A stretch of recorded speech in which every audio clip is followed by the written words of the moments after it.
You don't die in one day. You die slowly. Till Udhana exists, there are tantric processes with which you could revive the body. Their underclothes, they must be burnt. Because otherwise, it becomes a habitation for various kinds of forces.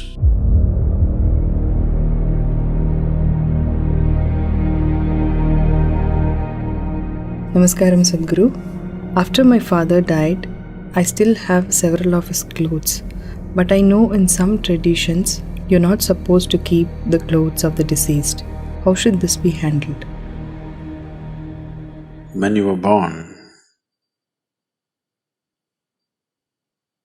what's your birthday, Chin? 1st of August?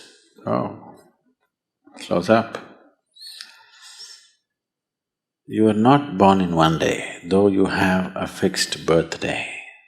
It took 9.5 months for you to be born, isn't it? Similarly, when you die, you don't die in one day. You die slowly. If somebody is medically declared dead, he still doesn't die fully.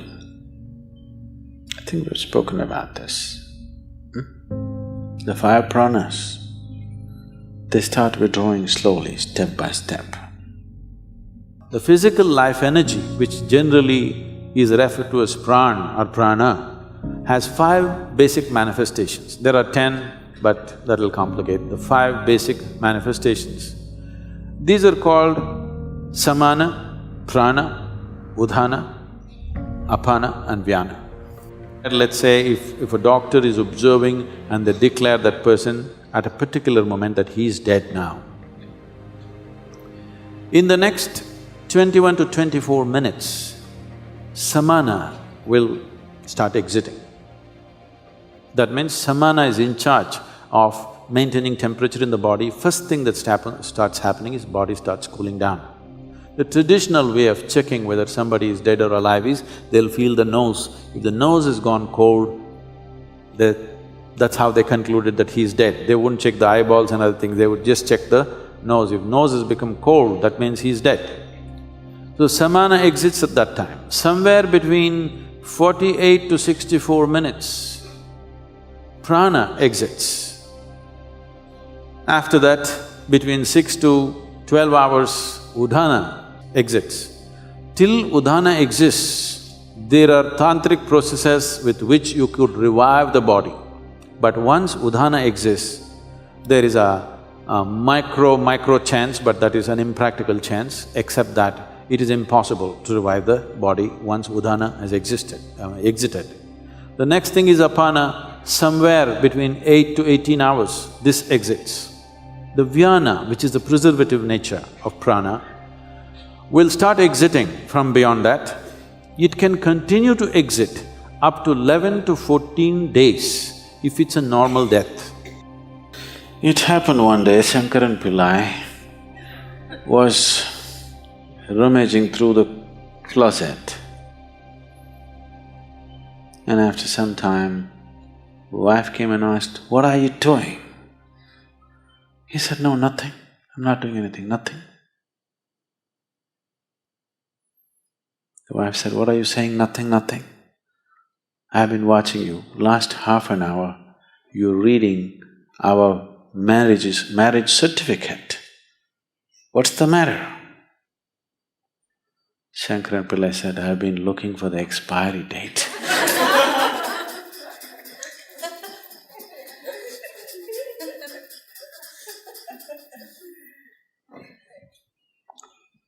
So though there may be an expiry date for one's death, one does not die in a day. It's a slow process. In fact, it's happening right now, slowly. By doing yoga, you may be putting up hurdles in the way of death. but not stoppers. Yes? Daily yoga you're doing, putting up some hurdles and slowing it down, but no stopper.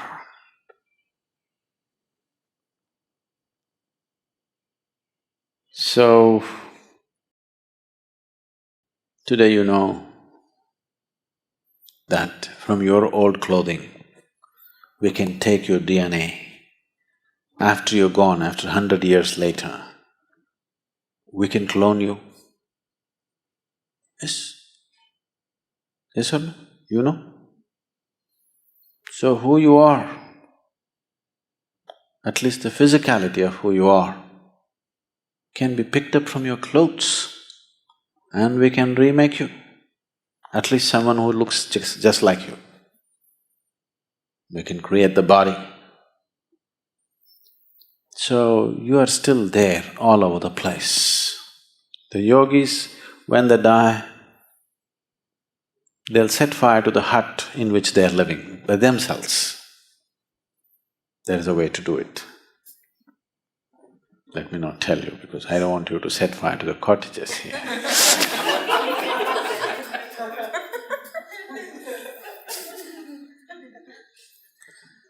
So they always set fire to the hut in which they are living because they don't want even a single molecule of DNA to hang around and live, because in some way your physical body is still hanging around.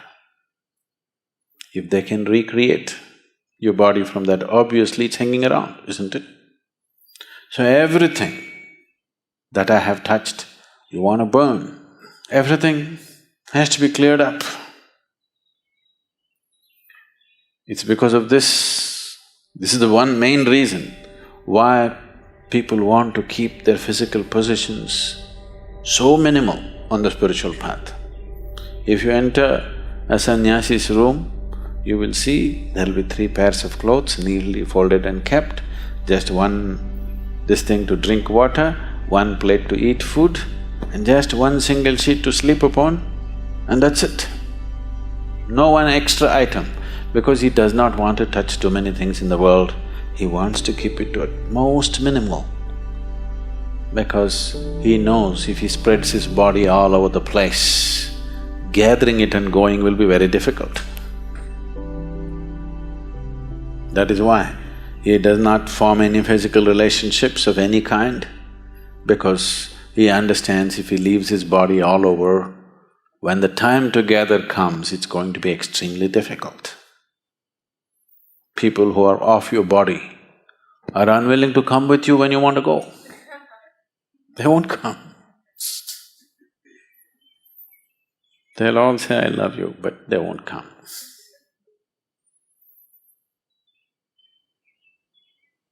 So, when someone dies, depending upon who he is, accordingly these things must be handled.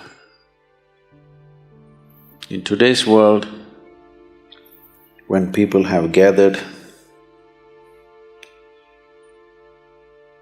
enough clothing for 3 lifetimes, enough footwear for 10 lifetimes, burning all that would be sheer waste. And anyway, their way of existence and the way they exit is such, invariably they have to find root in this earth once again. No point burning all that. At least those things which are very closely, intimately involved with the body, like their underclothes and other things, must be burnt. They must be burnt. Because otherwise, that being will not go easy.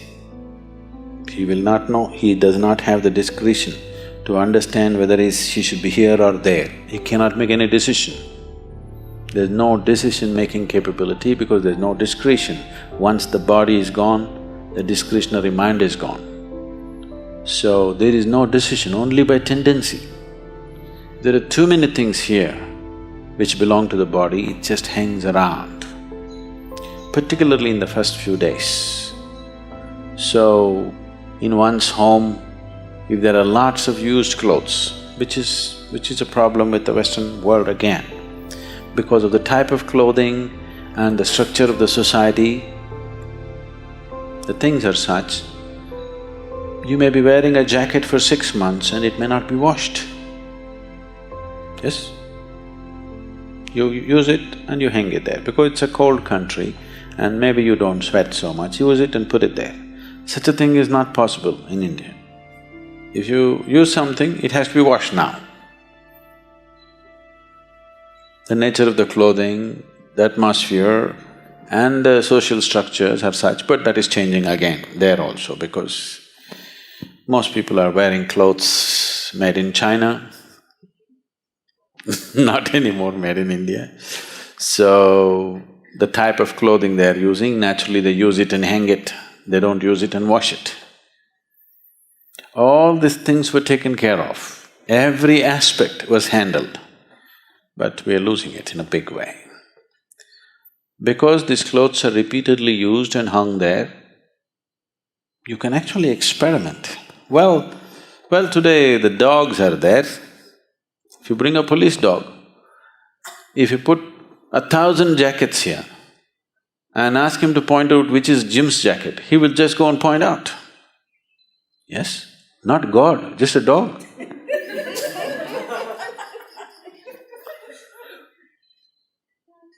So obviously, who you are is hanging there in the jacket in many ways, isn't it? That even a dog can see it. So, once it is like this, when a person has departed and his body is still hanging around in many forms, it becomes a habitation for various kinds of forces. Not only for that person's energies hanging around, for various other kinds of forces. Unoccupied body, your jacket is, in a way, which is not a good way to leave it. So, either they immediately wash it. In India, if they're expensive clothes, they will wash all the clothes. Within the first 10 days or 11 days, they'll wash all the clothes and distribute it to many places, never to one place. You don't take all your clothes and give it to one family. You make sure the jacket goes here, trousers goes there, that goes there, this goes there, so that it gets too spread out to make any significance. Significant presence is not there. Otherwise, all the things which are intimately with the body, just burn it. One of these things must be done. Either you must give it away across the 50 states so that the old man does not remain confused as to where to go, or you must just burn it up.